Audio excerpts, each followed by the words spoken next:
Good morning everyone, welcome back to my another video. তো দেখো আজকে বাড়িতে পনির বানানো হচ্ছে। তো আমিই বানিয়েছিলাম। তো কীভাবে আমি চলো তাহলে দেরি না করে রেসিপিটা দেখে নেওয়া যাক। এখানে দেখো তেল দিয়ে দিয়েছি, আর ওর মধ্যে দিয়ে দিলাম পনির, দিয়ে একটু হালকা নাড়ে চেড়ে নিয়ে লবণ দিয়ে দিলাম। দেখো আমার একদম হালকা করে ভেজেছি পনিরটা, তাহলে অনেকটা সফট থাকে।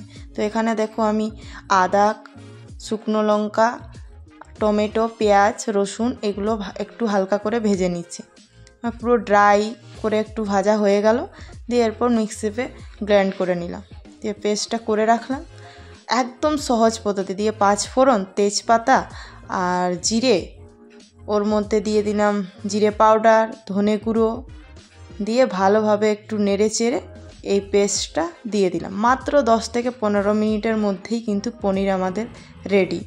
এর মধ্যে আবার জল দিয়ে ভালোভাবে এরপর একটু ফুটিয়ে নিতে হবে, দিয়ে একটু লবণ দিয়ে দিলাম, তারপর দিয়ে দিচ্ছি পনির। ব্যাস আমাদের পনির পুরো রেডি। বেশি একদম টাইমেও লাগবে না, চট জলদি তাহলে বানিয়ে নাও। দেখে নিলে তো রেসিপিটা। চলো আজকের মতো টাটা সবাইকে, সবাই সুস্থ থেকো, ভালো থেকো।